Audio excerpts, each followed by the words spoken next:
Vader, ons wil U eer.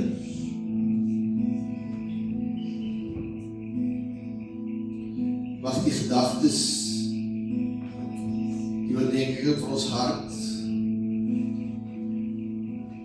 mag dit aanneemlik wees vir die Here. Ons wil die eer vanaand. Ons wil die loof, Jesus. Word verheerlik in hierdie tydperk wat ons so saam is. Ons dankie, Jesus.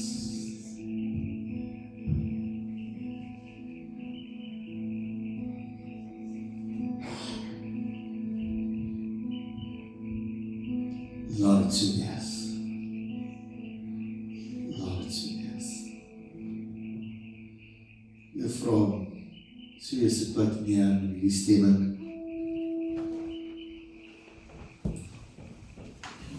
Ek kan dan so net daar dit, ook die lichte so bietjie helder in ons.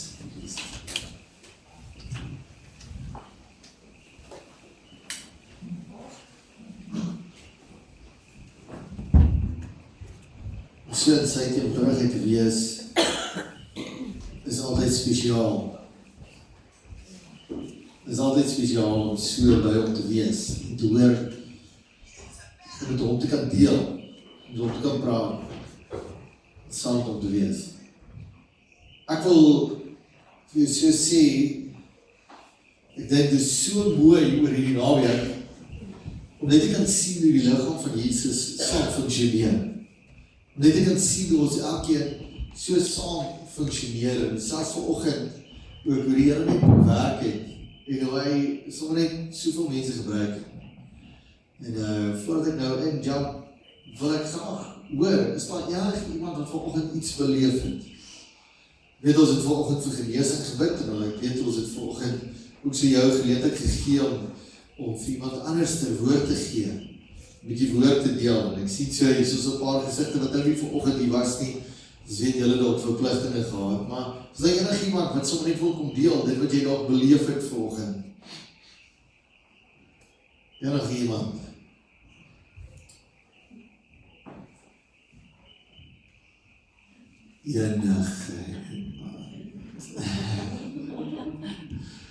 Ja, okay. Maar ek wil sê, ek dink dat die Here vanoggend sommer net weer iets in sy liggaam kom doen, en ek gaan sommer net so share wat op my hart is, en dan kyk ons wat die Here dit vat, ons kyk waartoe hy beweeg, ook net so. Ek dink een van die goeders wat die Drieko vanoggend gedoen het, ek weet nie of julle dit gehoor het nie, maar hy het 'n hele paar keer 'n vloekwoord gebruik, vanoggend, terwyl hy gepreek het. Het julle dit gehoor? Die ouens wat vanoggend hier was, julle dit nie gehoor nie. Weet julle wat sy vloekwoord wat hy gebruik het? Hy het gesê, voltydse bediening. Hy het die vraag gevra, en ons gaan nou nie die ouens uitvang, wat ook nou nie vanoggend die was, en hy het gevra, wie van ons is in voltydse bediening? En op die ouene van die dag, dink ek, wanneer ons dink aan voltydse bediening, dan dink ons aan kanselbediening. Ons dink aan iemand wat die voor staan. Maar ek dink, nou daar is tot verskillende goed wat mense kan dink, en verskillende ander goed waar mense ook kan dink, maar ek dink in die laaste 50, 60, 100 jaar, dink ek is dit een van die grootste, wat is die Afrikaanse woord vir deceptions? Wat is deception? Verwarring, of 'n wanindruk, of ek wil sê sluiers wat die vyand op die kerk se oë kom sit het, was hierdie woord voltydse bediening. Want dit maak almal anders voel asof jy in deeltydse bediening is. Maar ek het al gedink, hoe lyk deeltydse bediening? Hoe lyk deeltydse bediening? Maandagoggend los jy die Heilige Gees op die stoep by jou huis, of hoe werk dit? Daar bestaan nie so iets soos deeltydse bediening. As jy Jesus behoort en sy Gees binne in jou, is sy Gees te alle tye binne in jou. Dit is nie, ek weet van ons onderwysers op skool het ook altyd vir ons gesê, hulle het hulle gospel baadjie net so vir 'n oomblik uitgetrek, as hulle met jou geraas het. Dit werk eintlik nie so, jy kan jou gospel baadjie uittrek. Jy kan nie. Voltydse bediening is ons almal. Jesus het jou geroep. Jesus het jou geroep, ja, party van ons het, kom ons sê dit nou so, kanselbediening. Party van ons staan hier voor en 'n groot deel van mense wat hier voor staan, se werk is eintlik om te help, dat elkeen verstaan, wat is hulle bediening om dit te kan uitleef. Maar elkeen van ons, party van ons, baie van ons, is markplek, voltydse bediening. Jy is in die markplek, dis waar jy is. Dis waar jy jouself bevind, en dit is waar Jesus meeste van die tyd gewerk het. Waar hy meeste van die tyd gefunksioneer het. En kan jy dink dat die vyand het ingekruip om ons as kerk te vang, op een of ander manier waar hy ons gekry het om in te koop op hierdie ding. En ek verstaan dit, want dink gou mooi daaraan. Daar is 7 dae in 'n week. Daar is 7 dae in 'n week en ons het begin sê dat voltydse bediening is die 2 ure op 'n Sondag. Jy weet, iemand het ons gesê die beste definisie van Christene, van Christene, sê hulle is iemand wat nie homself is nie tussen 9 en 11 op 'n Sondag. Dit is die definisie van Christene. Maar dit is hoe het begin raak het. Dat ons het die idee van dit is voltydse bediening. Ons het die idee dat dit is waar het lê. Maar ek wil vir jou sê, oral waar ek en jy beweeg. Ja, dit is belangrik vir die liggaam om by mekaar te kom. Maar oral waar ons beweeg, ons almal is in voltydse bediening. Ons almal is in voltydse bediening. So ek wil vir jou sê, ek spot nou om te sê, 'n vloekwoord gebruik, maar daai woord, elke keer as ek hom hoor, as mense vir my sê, is jy nie voltydse bediening, dan wil ek vir hulle vra, en wat se bediening is jy? Wat se bediening is jy? Ons almal is in voltydse bediening. En ek dink, dit is so mooi wanneer die liggaam van Jesus saam begin functioneer. Ek wil ook iets anders vir jou sê vandag. Daar is 'n tendens onder die mensdom wat hulle begin praat oor, of baie mense sal vir jou sê, want ek hou 'n bietjie kerk op my eie. Weet jy of jy dit al gehoor het, dan sê hulle, ek is die kerk. Ons is mos die kerk, dis ek reg? Ons is mos die kerk. Maar ek wil vir jou sê, daar is 'n baie fyn lyn wat ons moet verstaan. Die Bybel sê nêrens dat ek is die kerk. As jy daai skrif kry, kom deel met my asseblief. Die Bybel sê nêrens ek is die kerk. Die Bybel sê ons is saam die liggaam van Christus. Ek is die tempel van die Heilige Gees en die Heilige Gees kom woon binne in my. Maar ek alleen is nie die kerk.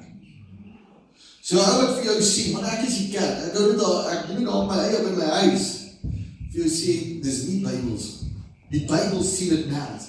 Hy sê, dis die liggaam wat saamkom. Ons is saam die kerk, is ons, wanneer sy liggaam saamkom, en elkeen het iets wat hulle bring. Nou weet ek is so op so 'n side track, want ek deel maar net dit wat my gees opkom by die Here, dan sommer net wil doen in 'n oomblik. As ek dink dat die Here wil sy liggaam net weer by daai plek kry, waar ek en jy besef, ons as liggaam is saam. Ons as liggaam is saam. En ons moet saam bedien. Elkeen van ons het 'n rol gespeel. Jy sien, die Here soek nie eenvormigheid nie. Hy soek eenheid.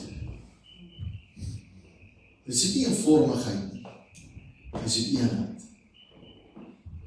En dit is belangrik. Want soos wie moet ek en jy raak? Wie se karakter moet ek en jy gevorm word? In Jesus se karakter. Ek en jy moet in Jesus se karakter gevorm word. Ons moet nie in 'n persoon se karakter gevorm word nie. En jy sien dit in die Bybel, sien jy dit ook so, dat wanneer die liggaam van die Here saam is, dan sien jy, dat elke een het 'n rol om te vervul. Elke liewe een. En die probleem is partykeer dat ons in die kerk probeer ons eenvormigheid.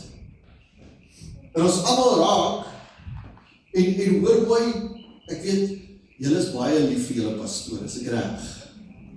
Ek dink pastoor Breiser is 'n fantastiese man. Ek en Enrico stem saam, hy lyk vir ons soos een van soos daai koning wat in App gespeel het. Ek weet julle of julle ooit daai movie gesien het nie. Maar oom Bennett is fantasties, Tannie Julia is fantasties, maar ek wil vir jou sê, die Here se plan is nie om 'n klomp klein oom Bennetts en klein Tannie Julia's te maak. Die Here wil hê dat ons nie in hulle image gevorm word nie, maar in sy image. Elkeen het 'n rol om te speel. Elkeen van ons het 'n rol om te speel. En die Here wil ons elkeen gebruik ook in daardie rol. Hy wil elkeen van ons oprig. Ons moet nie probeer om iemand anders te wees nie. Nie ons probeer om soos iemand anders te wees nie.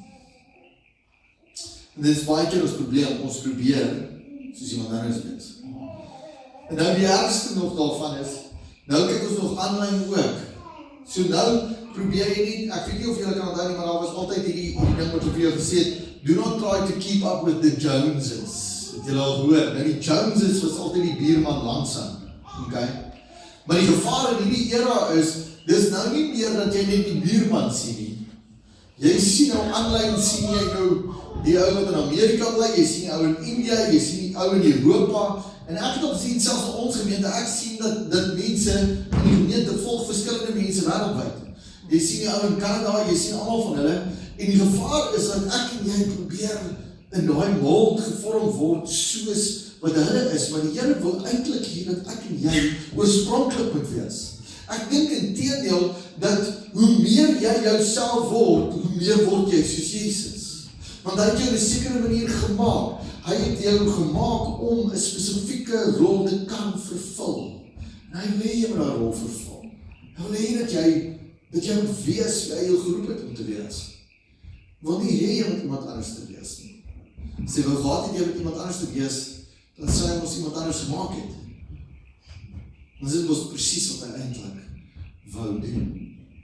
Maar hy wil hê dat jy oorspronklik moet wees. En daarom wil ek vanaand vir jou sê, jy het soveel vrymoedigheid om vanaand te weet dat God het jou gemaak, te roep hom vir jou lewe, en hy wil kom doen wat hy wil doen in jou lewe. Hy is besig in jou lewe. En hy kom roep julle as 'n gemeente oor hierdie naweek, ek dink vir die liggaam, om almal hulle plek te vind. Almal hulle plek te vind. Almal te vind wat in die Here in jou lewe gesit, want jou bydrae is belangrik. Wie jy is, wat jy bring, is absoluut belangrik. Amen? Amen. Ek voel so, wat is jou naam? Willem, die hele tyd terwyl ek jou sien, skree dit in my, ek weet nie of jy, nee, daar sien ek het nou actually op jou teen vir die eerste keer toe ek nader staan, sien ek Mighty Men, is jy baie betrokke by Mighty Men? Was dit jou eerste ene gewees? Okay, wat die een was dit gewees? By Mosselbaai, okay, fantastic. Willem, ek voel sê dat die Here vir jou, Ons is iets in jou wat die Here wil kom losmaak rondom manne en rondom dit wat jy begin beleef het. Maar dit is asof die Here ook vir jou sê, ek roep jou terug na sy liggaam toe. Ek roep jou om binne sy liggaam te funksioneer. Ek roep jou om so saam met die ouens te beweeg binne in die gemeente. Ek weet nie, is jy 'n lidmaat van die gemeente, is jy deel van hierdie kerk, of is jy? Paar keer al gewees, ja. Jy was al 'n paar keer net bygewoon. Maar wil ek beleef so dat die Here vir jou sê, dat hy wil hê dat jy so moet inskakel en dat weet dat en soos die Here jou lei. Ek dink hierdie is 'n briljante gemeente. So as jy hier kan inskakel, sal dit ryk wees. Ek sê die smartste gemeente in die hele tuinroete. So, maar waar ook al die Here wil hê dat jy moet inskakel en jy moet deel wees. Dis asof die Here sê, ek wil jou kom sterk maak, ek wil jou kom gebruik. Daar's gawes binne in jou. Daar is goed wat die Here wil uitbring, maar die Here sê jou platform is binne die kerk. En partykeer is ons aan die buitekant van die kerk, maar jou platform is om van daar af te kan bedien. Die Here wil van daar af jou kom launch en dis amper ek sien soos 'n vliegtuig wat moet opstyg, maar daai platform waarvandaan jy moet opstyg is so binne in sy liggaam en binne in sy kerk. Beleef, en ek dink baie van ons het om dit beleef, maar ek beleef dat daar was 'n stuk seer wat jy iewers gekry het in die kerk en dit het jou baie skepties gemaak oor kerk. En dat jy baie skepties geraak het op 'n stadium dalk oor kerk en hoe hierdie ding werk, maar ek beleef so dat die Here jou juis vir jou wil sê, trust my, Trust my bo dit alles. Trust my dat ek dit alles ten goeie gaan meewerk. En daai vrees wat jy het, of daai skepties wat op by jou lê, wil die Here sommer net kom wegneem by jou. En dit is wat ek ervaar vanaand. Ek ervaar dat die Here jou sommer net wil kom vry. Maar kan jy net gestaan so, jou voete nie, al sê, ja, Here Jesus, ek dank U nou, dat ek my hand so jou wil kan kom sit. Here, die woord op sy bors sê, trust. Trust. Here, ek bid nou, dat U weer 'n nuwe trust in ons sal ontsit, Vader. 'n Trust in U, wat sal weet, Here, dat partykeer wanneer dit seer maak, partykeer wanneer dit lyk asof, Here, die ouens my teleurgestel, die kerk het my teleurgestel, die mense het my teleurgestel, Here, dat ek sal weet, alles sal ten goeie meewerk, ook so vir hom, Here. Dankie dat U vir hom kom gee, dit wat hy nodig het. Dankie dat U hom kom launch, Here, sommer net in 'n bediening.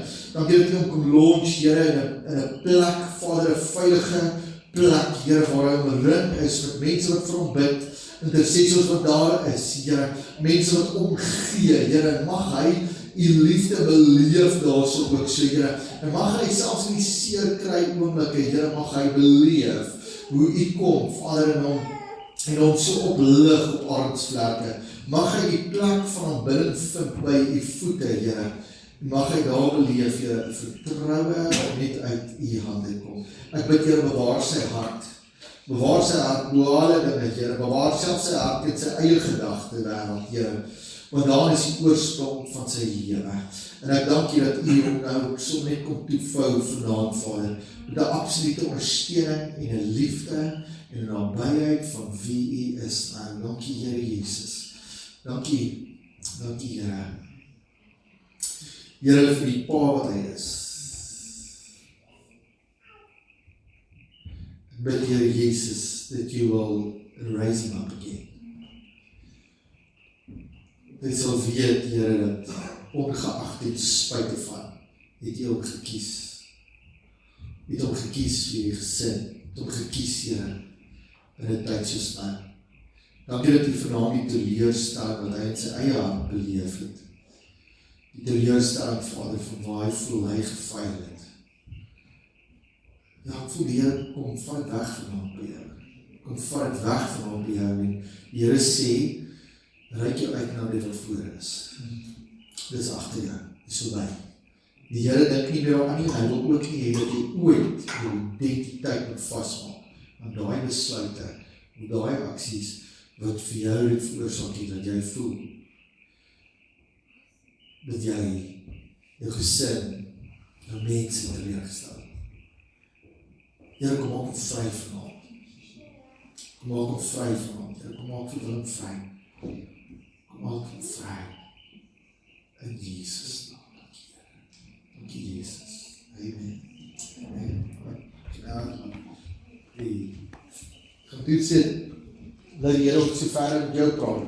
Ek wil vir jou sê, terwyl ek vir Willem bid, wil ek dit ook vir jou sê, daar's 'n interessante ding in die Bybel, en jy wil mooi hoor, die video moet nie stop, jy moet nie ophou luister, as ek nou half vir jou sê, die Bybel sê nergens dat jy op mense moet vertrou nie. Nergens. Inteendeel, ek gaan jou nou skok, die Bybel sê nie eers dat jy jou man of jou vrou moet vertrou nie. Daar is 'n vers. Die Bybel sê, moenie jou vertroue in mense sit nie, sit jou vertroue in die Here. Dis waar jou vertroue is. Nou sê jy, Gerrie, so jy gee my nou permissie om my vrou nou nie te vertrou nie, is dit wat jy doen? Op die ander van die dag, wat die Here vir my en vir jou sê, is hy sê, vertrou my, en speel jou rol in jou gesin wat jy nodig het om te speel die rol wat jy moet speel, en vertrou my dat ek alles ten goeie gaan laat meewerk.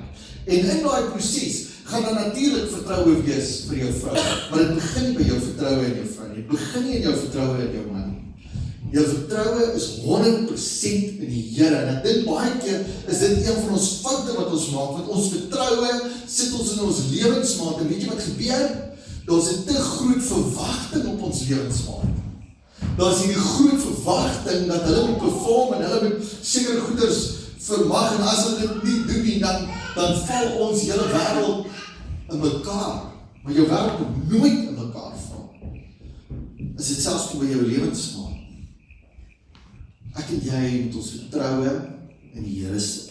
Selfs Jesus het hierdie verhaal vertel, hy het gesê, 'n wyse man bou sy huis op die, ja, help my, ook gesê die rots. En 'n wyse man bou sy huis op die, sê die sand. Nou, wat is die rots? Daar by gedagte. Jesus. Okay, wat sê die skrif verder oor dit? Wat is die rots? Jesus. En elke woord. As jy elke woord doen wat hy vir jou sê. Lees 'n bietjie Matteus 7, daai laaste versie. Maar hy is self die woord, net so Jesus is die rots. Nou gaan ek jou 'n vraag vra. Wat is die sand? Wat is die sand? Vlees. Okay? Ja? Vlees. Die wêreld. Die? Op jouself vertrou. Ja. Kom ek gee vir jou 'n veilige definisie van die sand. Die sand is enigiets wat nie die rots is nie. Enigiets wat nie die rots is nie. Is sand. En dis hoekom hy sê, wanneer die storm kom, gaan die huis op die rots gaan bly staan. Maar wanneer die storm kom, gaan die huis op die sand gaan platval. Ek het al baie keer baie jong mense, baie mense beraad wat by jou punt gekom het waar hulle eie lewe wou neem, selfs nadat hulle probeer het om hulle eie lewens te neem, het ek by daai punt gekom waar as ek met hulle 'n bietjie gesels, dan kom jy agter hulle het nie hierdie verskriklike sonde of goed in hulle lewens gehad nie, maar wat hulle wel gehad het, is hulle het hulle vertroue, hulle het hulle huise gebou op iemand in hulle lewens. Party jong mense wat probeer het om hulle eie lewens te neem, omdat ouma of oupa oorlede is. Dit is hulle huise daarop gebou. Dit is lewens daarop gebou. Wanneer die storm kom of van het pad, ons vertroue kan net op die Here wees. Amen. Ek weet nie hoekom ek nou al hierdie goeie sê nie, want ek weet ek moet eintlik praat oor spreuke en tale en sommer net wat die skrif my en jou daaroor sê. Maar ek beleef net die Here is besig met iets wonderliks. Iets wonderliks. Sê gou weer jou naam. Jaco. Staan gou op Jaco. Jaco, ek beleef dat die Here vir jou sommer net wil sê, hy wil herstel van binne af bring. Hy wil herstel die binne bring, want hy wil uitbring na buite toe. Dit gaan sigbaar wees vir mense te sien. Jaco se draai. Jaco se omdraai. En ek dank U daarvoor, Here, dankie dat U vir Jaco sommer net in hierdie aand, Vader, dat U elke wond wat binne in hom is, Vader, dat U kom heel maak. Ek dank U, Here, dat 'n seun kan terugkom na huis toe, na sy pa se huis toe, na sy hemelse huis toe, dat sy oë nie sal wees, Here, op mense nie. Sy oë nie sal wees op die vertroue van die mense rondom hom, Here. En die vertroue in of hulle my gaan help of my nie gaan help nie. Of hulle na my gaan luister of nie na my gaan luister nie. Maar dat sy vertroue net absoluut op U sal wees. Dankie daarvoor, Here. Dankie dat U vir Jaco kom aanraak. In die naam van Jesus. Ek loof U. Dankie, Here. Dankie, Here. Jesus. Jaco word net weer lief vir Jesus. Soos Enrico gesê het, jy is deel van sy bruid. Word net weer lief vir Jesus. Sit jou oë op hom. Fokus op hom. Fokus op hom. Fokus op hom. Dankie, Jesus. Dankie, Jesus. En dankie, Jesus. Jesus. Ek dink, Here het mooi goed vir ons doen. Enrico het gesê, ons is sy bruid, so manne, ons moet aanvaar dat ons sy bruid is, net soos wat die vrouens moet aanvaar, dat die skrif partykeer net praat van broers. Ok, so ons allemaal voel maar partykeer 'n bietjie ongemaklik, né? maar ons is sy bruid. Kom ek vertel jou gou so vinnig, ek het in die AGS groot geword, ek Pinkster groot geword, ek is op 'n jong ouderdom alreeds, het ek familie gehad, my pa was nooit in die bediening nie, my oumas en oupas was nooit in die bediening, as ek nou sê in die bediening, bedoel ek soos kanselbediening nie, hulle het maar net gewerk, my oupa,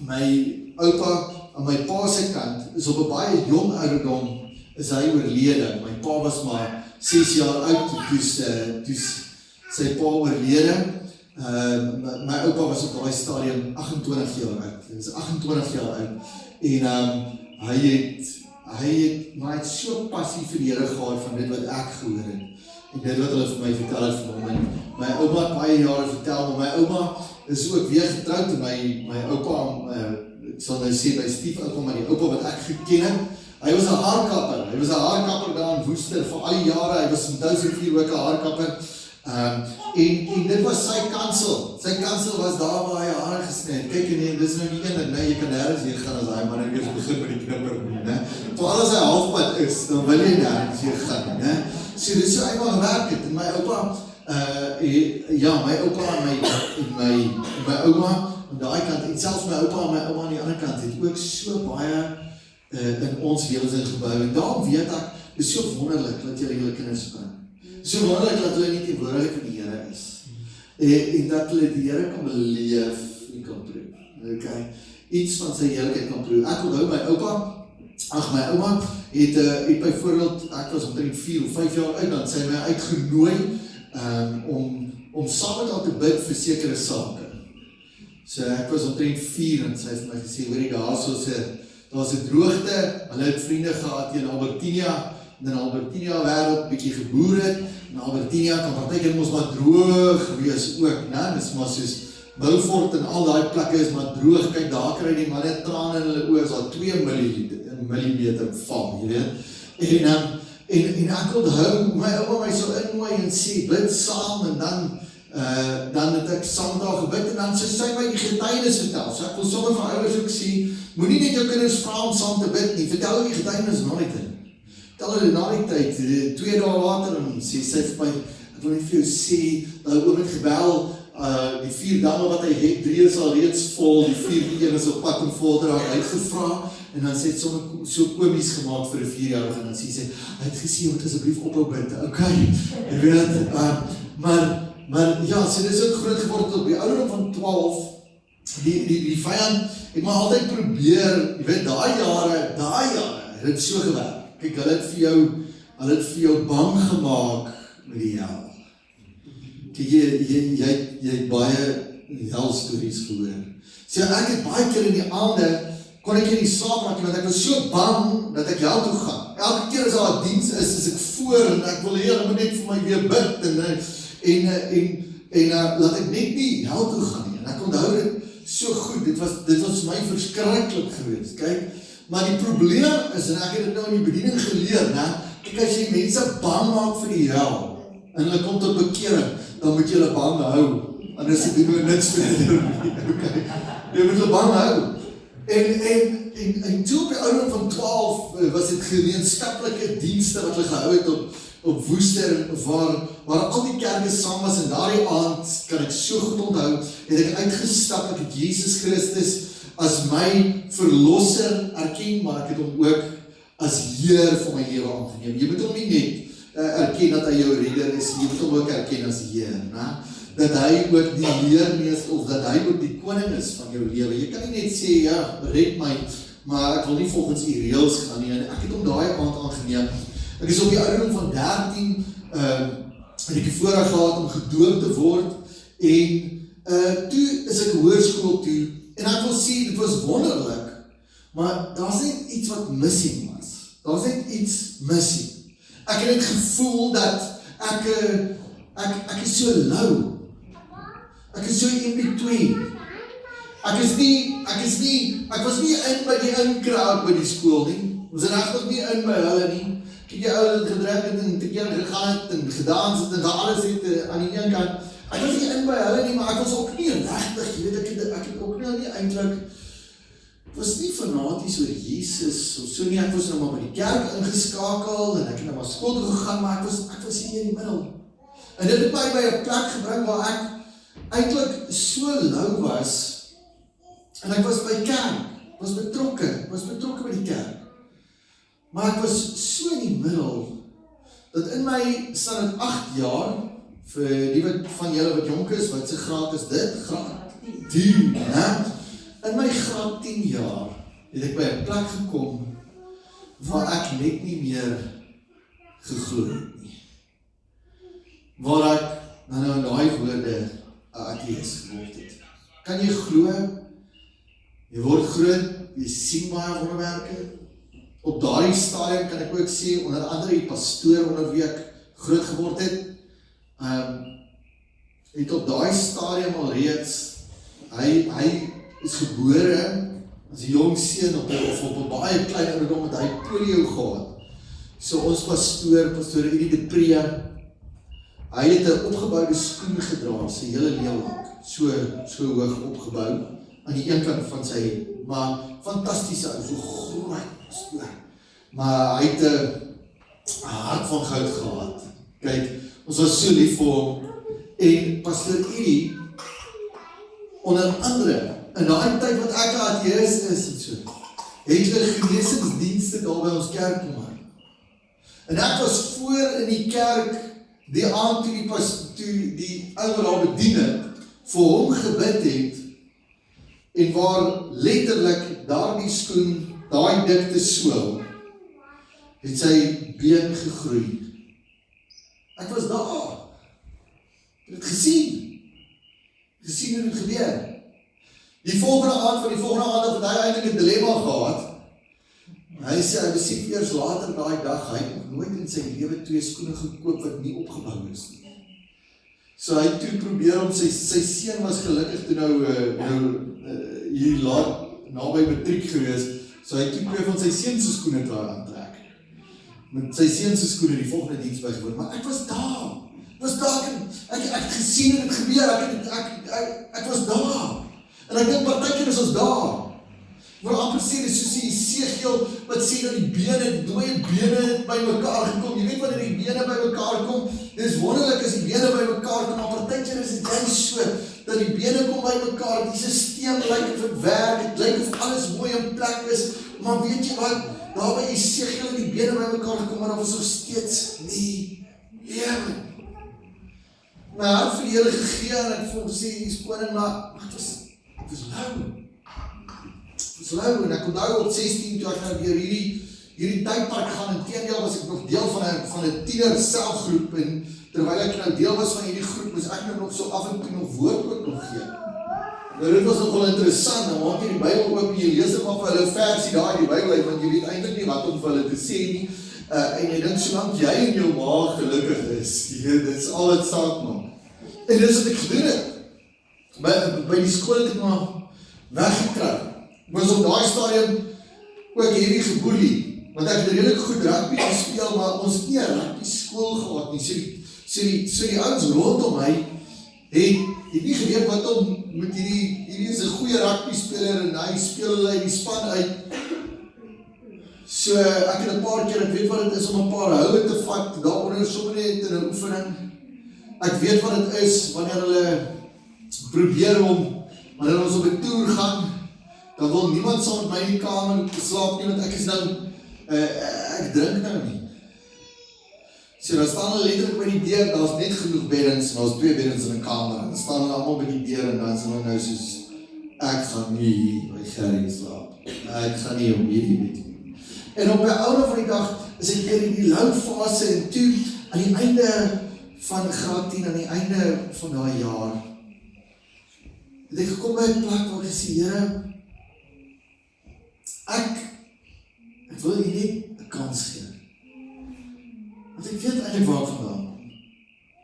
En ek weet eintlik wat hy gedoen het. En ek weet dat ek deur daai worsteling gegaan het, en ek het daardie einde van die jaar was daar dienste wat hulle gehou het nog daaronder in die Kaap, was daar aan die einde van die jaar was altyd seker dienste so by Pinksterpark gehou, en bo, as jy in Johannesburg dalk gebly het, van die ouer mense sal weet, daar was Maranatha Park, in die AGS. En by Pinselpark het ek daai tyd, was daar 'n jong pastoor wat daai tyd ook so bedien het, en ek het daar weer besluit gemaak en gesê, Jesus, ek wil volgens Heer, maar ek soek meer, van meer in my lewe. En ek onthou, ek het almal rondom my geblameer, hoekom ek lui was. Selfs na ek weer Jesus 'n kans gegee het, ek gesê, maar dis Woester se jeuggroep, hulle is die skuld. Dis hulle skuld. En ek het die hele tyd iemand anders die skuld gegee, en toe, wat toe gebeur is, so ek onthou, ek was so 3 maande in my instelling 9 jaar, en ek moes weer iets voorberei. Daai oggend, daai sondagoggend, moes ek weer iets voorberei, vir die jong mense, en ek het so begeerd om te sê, Here, ek soek meer. En ek het 4 daai oggend lees ek die boek Handelinge op 'n paar plekke. Lees Handelinge 2 waar hy sy gees uitgestort het. Ek lees Handelinge 19 waar Paulus die hande opgelê het. Ek lees waar hulle hierdie belewennisse gehad het van God se gees. En dis hoekom as ek gisterand vir jou sê bekering en die doop in die Heilige Gees is 2 verskillende goed, is ek daai ding beleef. En ek sit 4 uur daai oggend in ons sitkamer en ek begin te bid en ek sê, Here, as hierdie die waarheid is, kom en vul my met u gees. En ek sê vir jou, daardie oggend, 5 uur daai oggend, met niemand rondom my nie, op die ouderdom van 17, aan die begin van hierdie dag, van daai dag, kom die Heilige Gees in daai vertrek in, en hy kom vul my met sy gees, en daar's 'n roering in my, en hy doop my daai môre so met sy gees, en beleef ek op daardie stadium ook so spreuke in tale vir die eerste keer in my hele lewe. Nou ek weet, ek was voorheen dat ek het beleef, waar ek by kerkdienste was, wat hulle gesê het, sê hulle vir jou, ja man, maar as jy spreuke in tale is, moes 'n Bybelse ding, sê gou agter my aan, klank, en dan maak hulle sulke geluide en goed, en ek het altyd dink, nee, ek wil nie dit hê nie, daai oggend is daar niemand by my nie, is ek alleen, en die Here vul my met sy gees, en beleef spreuke in tale, en ek onthou, ek is van daar af, as ek na hierdie klein groepie toe, hierdie klomp jong mense toe, en ek sê vir hulle, ek wil iets met julle deel, ek wil vir julle sê wat het gebeur, en ek lees vir hulle 'n paar skrifte, en ek sê, ouens, ek weet nou nie wat vanoggend met ons gaan gebeur nie, maar kan ek vir julle begin bid, en ek bid so vir elkeen van hulle, en die volgende oomblik is daar 'n hele groep tieners, wat skielik gevul is met die Heilige Gees, en hulle beleef ook spreuke in tale, 17, en skielik is daar iets anders in hierdie ou as voorheen. Ek het my hart vir die Here gegee, maar skielik het iets anders gebeur in my binneste en vanuit my lewe. Nou toe, selfs by die skool, want dit is wat ek vir jou wil sê, die Here wil nie net ons moet 'n ervaring hê nie, hy wil hê dat daai ervaring moet ingaan in 'n getuienis. Hy wil hê dat dit nie net daar moet stop nie, en ek onthou op 17 toe ek terug aan skool toe, na daai belewenis het alles vir my verander. Alles het verander. Op daardie stadium was ek te skaam vir almal, maar die Here kom bekragtig my op daai oomblik. Ek het op 'n Woensdag aand, ek het op 'n stadium wat ek nie geweet, ek was so honger vir meer van die Here. Ek het elke aand by 'n ander kerk gedraai, maak saak wat die kerk is, as hulle deurloop is ek daar. Ek wil net iets beleef, ek wil net meer groei, ek wil net meer getuig. En op die ouderdom van 17 gebeur het so dat ek een aand selfs in die straat afstap, ek en een van die ouens wat saam met my op daai stadium was, en hier kom 'n jong man aan en ons begin met hom te praat en ons vertel van Jesus, en hierdie jong man sê vir ons, ek het vir jou nuus, ek is 'n satanis, en ek wil net sê, ek glo glad nie in hierdie God wat jy doen nie, en vandag sal ons sien wie se God is die sterkste. En ek onthou ons het deernag gebid, en ek het nog gesê, ek het vir hom gesê, die skrif sê, no weapon formed against me shall prosper. En weet jy wat gebeur? Daai aand het nog gelukkig niks met ons gebeur nie. Maar 2 weke later, daag daai selfe jong man weer op by die kerk, en daai aand maak die Here hom vry van elke vorm van demoniese mag wat hy gehad het, en hy kom tot bekering. Op 17 begin dit so wees, dat ek begin bedien by ons rugbyspan. Ek begin en ek stap saam met hulle in ons, en maak saak waar ons is nie, begin ek hulle te bedien. En ja, was dit vir hulle vreemd, dit was vir hulle baie vreemd gewees. En hierdie ou, hulle kan nie verstaan wat aangaan met hierdie ou nie, maar skielik het die Here iets begin doen.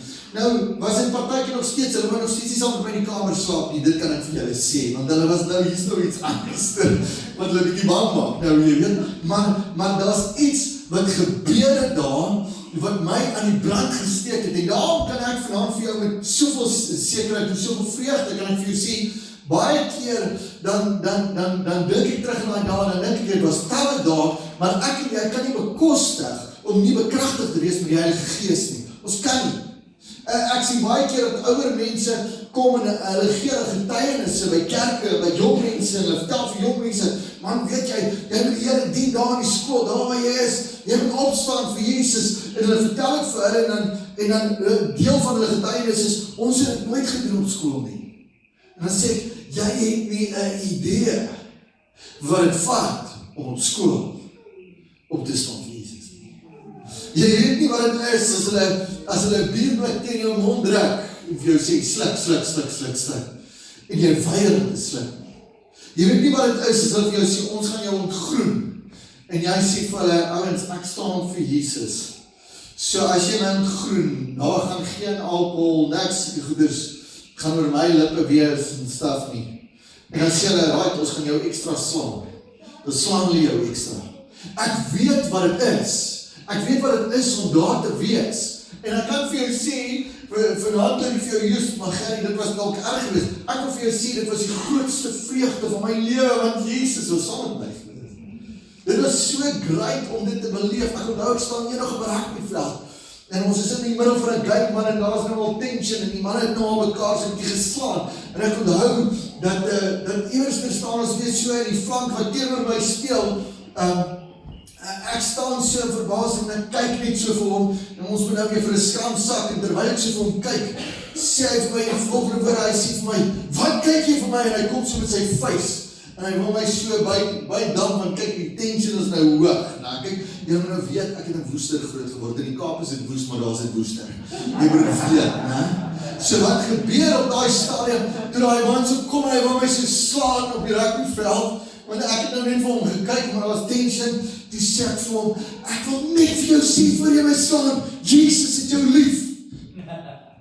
Maar op ons, en hy staan terug, en hy los my net daar. Volgende losgemaal is al weer manne, en hulle klim, en hulle wil slaan, en daar is 'n ander ou wat kom, en 'n ander ou wil so na my toe slaan, en weet julle wie keer hom? Daai man van week nou net gesê, hy keer hom, hy sê, hierdie is 'n goeie ou, ek slaan nie aan hom nie, hoor?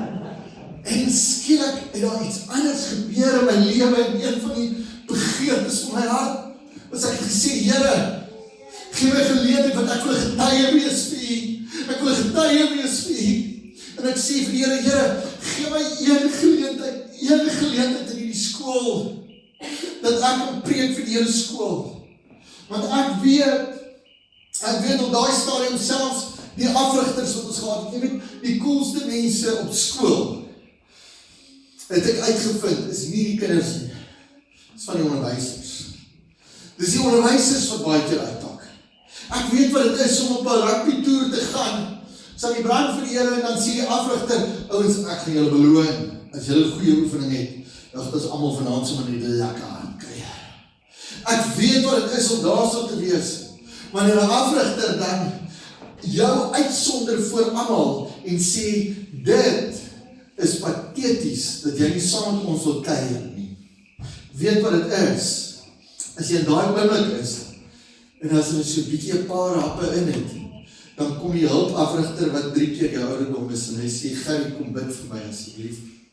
Ek weet wat in my eie lewe aangaan, en dan is ek maar 18 jaar oud, en ek bid vir hom, en ek sê, Here, gee my geleentheid in die skool, maar ek gaan nie vra vir 'n geleentheid, en ek onthou, in my matriekjaar, in Augustus daai jaar, stap 'n juffrou na my toe, en sy sê, ek wil jou een ding vra, maar jy moet nie skrik wat ek jou wil vra nie. Ek wil jou vra, Gerrie, wil jy nie die opening doen by die saal maandagoggend nie? En ek het nie geskrik nie, want ek het geweet vir meer as 'n jaar, elke keer as ek kan bid, elke keer as ek die koning, as ek ons soek, elke keer as ek, Here, So een geleentheid in ons skool.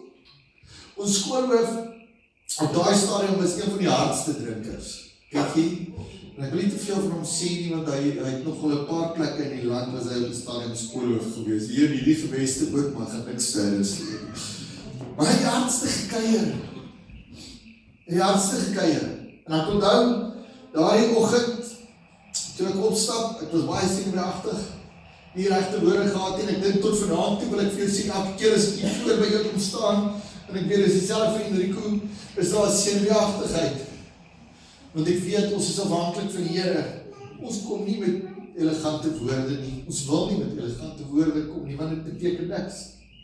En ek onthou ek het op die voorhang gaan staan, gesê, kom ons sluit ons oor met gebed. En ek onthou so goed, ek het daai dag Matteus 6:33 gelees. Wat sê, seek first the kingdom of God and his righteousness. All these things will be added unto you.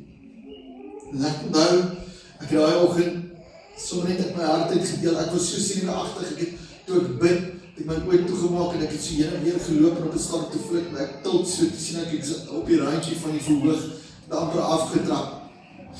Maar ek onthou, aan die einde van my preek, aan die einde van die woord, doen ek 'n uitnodiging daai môre, en toe ek daai uitnodiging doen, toe staan omtrent in 'n skool van 600, omtrent 100 kinders, wat daai môre opstaan en sê, ons wil Jesus aanneem. Onder andere stap 'n skoolhoof op, en hy sê, vanoggend, sy lewe verander.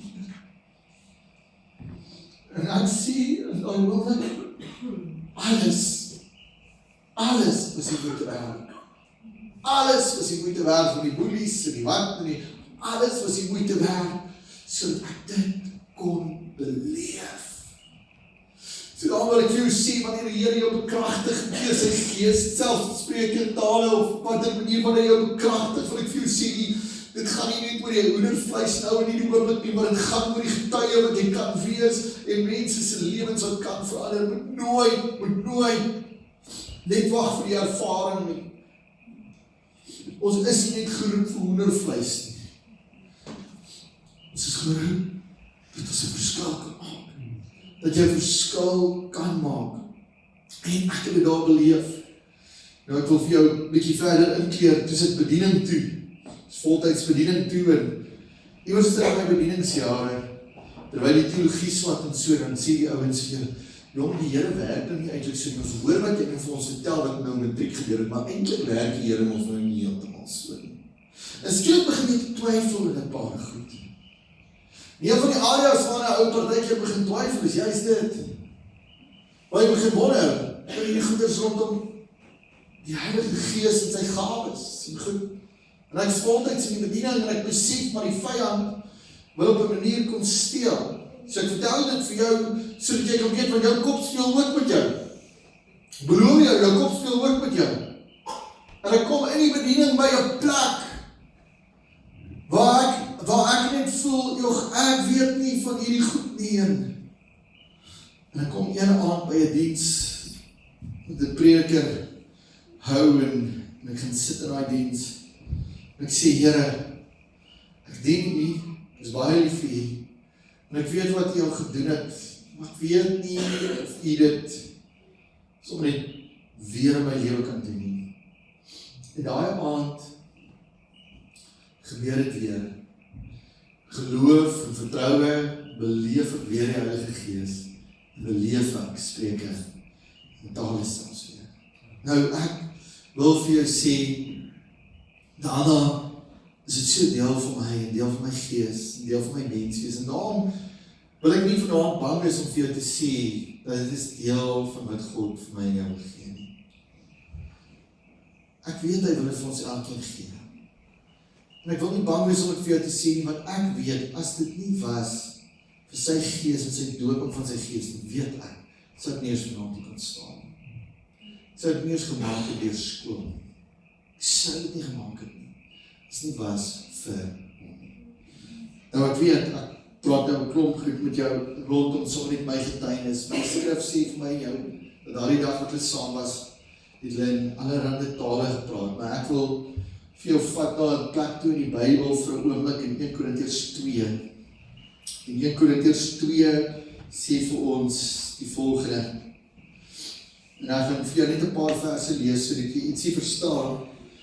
Spreuke tale, hy praat ook oor die gawes, praat van die verskillende gawes van die Gees, maar in 1 Korintiërs 2 dan sê, broeders en susters, toe ek destyds vir die eerste keer na julle toe gekom het ek nie met 'n stortvloed van woorde of indrukwekkende wysheid gebruik om aan julle God se groot geheim, naamlik die goeie nuus, te verkondig nie. Want ek het besluit om as ek by julle is, net op Jesus Christus te konsentreer en veral op sy kruisdood. Ek het na julle toe gekom in swakheid, angs en volhede. Ons vir jou kom sê in Korintiërs 2 is my storie. As ek weer is nie ek wat enigiets is nie. In swakheid. Kom in afwagting en ek is saam met jou in afwagting vir wat hy wil doen. Selfs daai, Here, wat wil u kom doen? En Paulus sê dan verder, hy sê, my boodskap en my prediking was bitter eenvoudig. Ek het julle nie probeer oorreed deur geleerde welsprekendheid nie, maar deur die Heilige Gees wat kragtig onder julle gewerk het. Dit het ek gedoen sodat julle geloof nie sou berus op menslike geleerdheid nie, maar op die krag van God. Het gaan nie oor ons geleerdheid nie. Het is daai selfde krag wat Jesus uit die dood uit opgewek het. Dis waaroor dit gaan. As Jesus nie uit die dood uit opgestaan het nie, as hy nie gesterf het en hy uit die dood uit opgestaan nie, kan ek vir julle die mooiste gedigte opsê. Sy krag is waaroor dit gaan. Ja, wanneer ek onder julle geestelike volwassenes is, gebruik ek wel woorde van wysheid, maar dan ook nie die soort wysheid wat eie is aan hierdie wêreld of aan die heersers van hierdie wêreld, wat self tot die verlede sal behoort nie. Nee, die wysheid waarvan ons praat, is die diepsinnige wysheid van God, wat voorheen geheim gehou is, wat God van ewigheid af daar gestel het, sodat ons die heerlikheid kan ontvang. Maar die heersers van hierdie wêreld, soos hierdie wêreld, het dit nie begryp nie. Die wêreld gaan dit nie altyd verstaan nie, maar as hulle dit wel begryp het, sou hulle nooit ons Here, aan wie hierdie heerlikheid behoort, gekruisig het. Dink gemooi daar. Daar is sekere goeders wat in die gees gebeur, wat Paulus sê, wat die wêreld nie eens verstaan nie. En dan moet jy nie verbaas dat die wêreld dit nie verstaan nie, want hy sê, dat as dit sin gemaak het vir die wêreld, sou Jesus nooit gesterf het.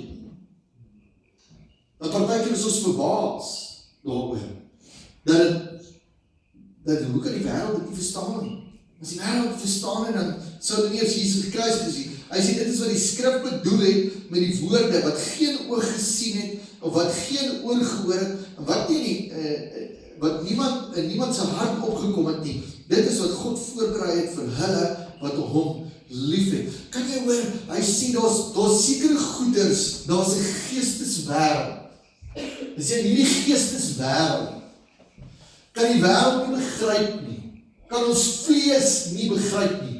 Hy sê, jou sintuie kan nie eers altyd sin maak nie, jou oë het dit nog eers gesien, jou ore het dit nog eers gehoor, het nog eers in jou hart opgekom, wat God voorbereid het, want dit is 'n geesding, dis wat gebeur, dit is iets wat in jou gees gebeur, dit gebeur nie in jou brein nie, dit gebeur in jou gees, dis wanneer God se gees oor my en jou kom, en dan sê hy die woorde, dit het nog nie eens by jou opgekom nie, nou hoor mooi, baie mense haal hierdie vers aan, wat sê, dit het nog nie, jou oog het nog gesien, jou oor het nog nie eens in jou hart opgekom nie, baie mense haal dit aan, en dan sê hulle, sien jy, hier praat hy van die hemel, hier praat hy van die hemel, ek onthou toe my ouma oorlede is, het hulle dit by my ouma se begrafenis aangehaal, en sê, ja, dis wat sy nou beleef, maar die oog nie gesien het, die by die oor nie gehoor het nie, wat nog nie eens in die hart van die mense opgekom nie, maar hoor gaan mooi wat sê die volgende vers, ek gaan net vir jou lees wat sê die volgende vers, hy sê dit, vers 10, sê dit,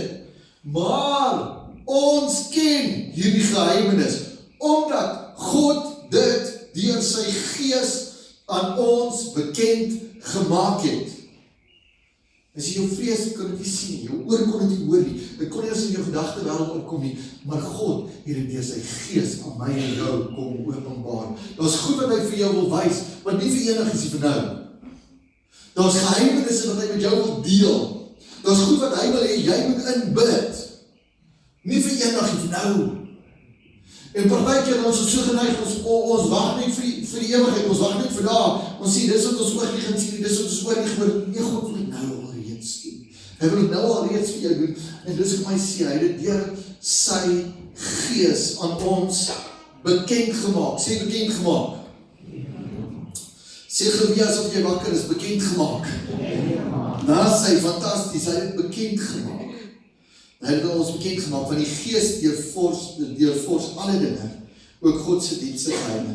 Niemand sal ooit die diepte gedagtes van die mens verstaan nie. Nou dit is presies wat gebeur met spreke in tale. Dit is 'n onverstaanbare taal. Op Handelinge 2 sal jy sien dat by die uitsondering van die Heilige Gees het hulle almal in verskillende tale gepraat, so die Heilige Gees het gekom, maar dit sê ook dat die Jode op daai stadium, mense rondom hulle, kon hierdie tale verstaan.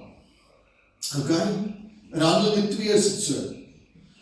Nou daar is 'n deel daarvan wat definitief so werk, dat dit is partykeer verstaanbare tale, wat jy self nie verstaan. Maar, dan is daar ook die gawes van die Gees, waar hy spesifiek praat, onder andere van die spreke in tale, en dan sê hy die uitleg van tale is, wanneer ek en jy in 'n taal praat, maar dit is nie 'n vreemde taal noodwendig nie. Maar die uitleg van die taal is nie noodwendig omdat dit nou skielik Spaans is nie, want as die uitleg van die taal Spaans sou wees, dan sou hy nie nodig gehad om vir ons te sê iemand met die taal uitleg nie. Maar as dit menslike taal is. So, nou sê hy vir my nou dit. Maar hy sê, dit is iets wat uit jou gees uitkom, en dis kom ek dink, dat daar is ook hierdie taal wat ek en jy ontvang, wat ons sê is die hemelse taal. Paulus kom sê in Romeine, kom sê hy dit so, hy sê die gees van God help ons ook nog boonop in ons onbeholpenheid. Ons weet immers nie hoe wat ons moet bid nie, maar die Gees self neem ons gebedsbehoeftes voor God op met versigtiging wat nie menslike taal, wat nie deur 'n menslike taal verwoord kan word nie, want as ek in tale bid, dan is dit juist dat ek bid eintlik dit wat op God se hart is vir mense rondom my. Wanneer ek in my eie verstand bid, dan bid ek dit wat ek wil hê. As ek wil hê, sekere goeders vir jou wil hê, dan gaan ek in my verstand sekere goeders bid. Maar wanneer ek in my gees bid, dan bid ek dit so. 1 Korintiërs 14, vers 14 en 15, kom Paulus dan ook weer, en hy sê iets oor die taal, hy sê, want wanneer ek in taal bid, is dit my gees wat bid, sê gees wat bid. Dis my gees wat bid, maar my verstand bly onaktief. Sê gou onaktief. So hy sê my verstand bly onaktief. Soos my gees wat bid, dit kom nie van binne af, dit borrel uit my uit. Wat sê dit? Ek sal albei doen. Ek sal nie net bid met my gees nie, maar ek sal ook bid met my verstand. So ek en jy moet met ons verstand bid, maar ons moet ook ons gees bid. Paulus sê, ek gaan al twee van hulle doen, ek gaan so bid, maar ek moet ook in my verstand, moet ek ook bid. En ek dink, dit is presies wat gebeur, wanneer ek en jy in tale bid, en elkeen van ons, want nou is daar, kom ek sê vir jou, so 'n paar miskonsepsies, of 'n paar dinge, wat mense altyd vra. So mense sal baie keer vir my vra, so Gerrie, beteken dit dat ons almal in tale gaan bid? Nou hier is die ding, ons almal gaan nie in tale bid. Ons almal kan in tale bid. En het so taal gekry, wanneer die dooping van die Heilige Gees oor jou gaan. Maar ons almal gaan nie noodwendig in tale bid, maar ons almal kan. Hoekom? Want ons het die volheid van sy Gees ontvang. As jy die volheid van sy Gees ontvang, het jy al sy gawes ontvang. Want jy die Gees ontvang. Jy die Gees ontvang. Ek wil dit weer vir jou sê, jy die Gees ontvang. Dat jy die volheid van sy Gees ontvang. Dus kom elkeen daarvan gaan deel wees daaraan. En wanneer ek en jy dan bid ons verborgenhede en elkeen van ons kan hierdie taal beleef. Elkeen van ons kan dit beleef, maar ons almal doen nie. En ek dink, dis baie keer misverstande wat ons het. Dis baie keer misverstande, of het is baie keer baggage van goed wat jy beleef voorheen. En dis hoekom ek vir jou sê, ek gaan nie vanaand klanke maak, en vir jou sê agter my aan, nie. Ek gaan nie dit met jou doen nie. Ek gaan nie doen dit wat die Bybel vir my sê, is vir jou die hande opleg, vir die Here vra om te doen. As hy jou sal vul, sê vir my. En ek weet dat het vir ons allemaal so is, maar ek wil vir jou wys dat ons verstand is partykeer in die pad. En dis wat vir jou sê, as Enrico vir jou sê, aanbid die Here, en dit is al wat met my daar die môre gebeur het, en daai oomblik is ek die Here so aanbid, dat my woorde begin kort kom. En toe het die klanke uitgekom, en in die begin, dink jy, en ek weet die vyand kom baie keer, en hy sê vir jou, ja, maar hierdie is nie taal. Jy het nou hierdie klank opgemaak. Okay. Maar ek wil vir jou sê, dis dan in geloof om aan te hou, want jy weet mos, jy is net besig om God aanbid en om aan te hou daarmee. Om regtig aan te hou, om te sê in geloof, gaan ek nou hierdie taal bevat. Spreek in tale is vir ons almal, maar weer eens, ons almal gaan dit nie doen nie. Nou, 'n ander ding wat mense baie keer sê is, ja, maar is jy meer geestelik? Ek wil vir jou sê, jy is nie meer geestelik. Jesus het my en jou, almal van ons, as ons aan Jesus behoort, is ons seuns en dogters van die Allerhoogste God. Jy gaan nie meer geestelik wees nie. Dis nie wat dit is nie. Maar dit is 'n verborgenheid wat jy bid. En ek kan vir jou sê, dat daar is krag wat gebeur, wanneer jy ook so bid, en daar is ook baie keer, is daar dan ook 'n uitleg daarvan. Enrico, wil jy nie dalk so net so 'n bietjie daar staan nie? Ek wil net nog hierdie ding vir jou sê. Baie keer is daar uitleg wat daarmee saamgaan, maar baie keer is daar selfs net 'n revelation vir jou. Nou, hoe werk dit in die gemeente? Ek wil vir jou dit sê oor die gemeente. Wanneer kom by, wanneer ek en jy in 'n taal bid, is dit vir ons almal so, nou baie mense sal sê, maar dis nou die volgende misconception of iets wat mense baie keer sal sê, hulle sal vir jou sê, maar wanneer daar 'n taal is, of wanneer ons in tale bid, dan moet daar uitleg wees. Okay? Maar jy moet onthou, dat selfs in die tydperk waar Paulus het gedoen het hulle nie sulke klanksysteme soos ons gehad nie, en almal was maar net so saam, in 'n vertrek, en so aan, en so mense het partykeer onbeheers begin bid in 'n taal. Nou dis wat ek sê, ons elkeen het in die taal gekry, en net soos wat jy aanbid, net so kan jy ook in 'n taal aanbid, en dis okay, ons hoef nie vir elkeen 'n uitleg te gee nie. Ons hoef nie vir elkeen 'n uitleg te gee nie, maar wanneer jy jou stem verhef, en jy doen dit so hard, dat almal rondom jou moet stil bly, dan sê ek, nou moet ons wag, nou moet ons vir Here sê, Here, is hier uitleg. Dan moet ons dit doen, okay? Dit is belangrik. Dit gaan mooi daaroor, ons hoef nie vir almal, as ons almal nou in aanbidding is, sorry, ek het so net so speel, maar as ons almal nou in aanbidding is, en jy bid net in 'n gewone taal, maar jy bid saggies, gaan ons mos nie vir elkeen sê, hoorie, sê wat het jy gesê? Okay, sê wat het jy gesê? Okay, sê wat het jy gesê? Sê wat het jy gesê? Nee, ons weet, ons almal is besig met die Here, dis ons nie, almal weet, almal is besig met die Here, en dit is wat jy wil doen, ons wil net bezig wees, ja, en dit is waar ek en jy dan die taal kry, met ons, nou ook so, waar het uit ons gees kom. Ek het baie jare later,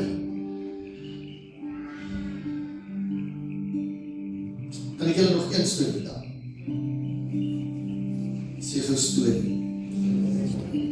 Ok, hier is te my mense wat sê storie. Sê jou môre die storie vertel. Sê jou môre die storie vertel. Ons onthou weer. Môreoggend 10:00, so saam, ek dink nie ons gaan hier by mekaar kom nie, ek weet, gaan dit hier wees? Prys die Here, man. Dit is so lekker hier, so môreoggend 10:00 is ons hier so by mekaar, ons lekker diens hê, so ek jou regtig uitnooi nog word, maar nou, gaan ons net vir 'n oomblik gaan ek jou vra, om saam net saam met my te staan. En ek gaan vir jou vra, ons gaan so saam, die Here net aanbid vir 'n oomblik. Ons gaan die Here aanbid, en dan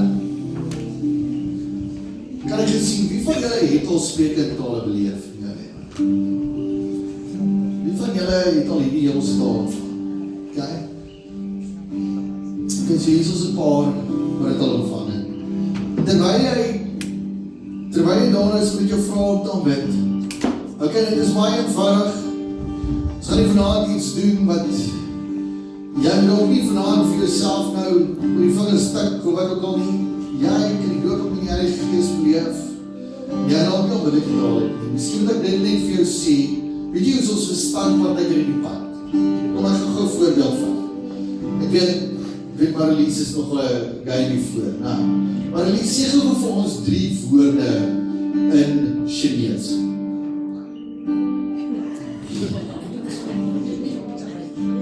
Probeer net. Ching chong chao. Ching chong chao. Fantasties. Dat is het. Nou kan jy sien, nou? Ching chong chao, ek het in die skool gedag, ek vir as jy kom stel met in Chinese, toe sê ek ook vir hulle ching chong chao.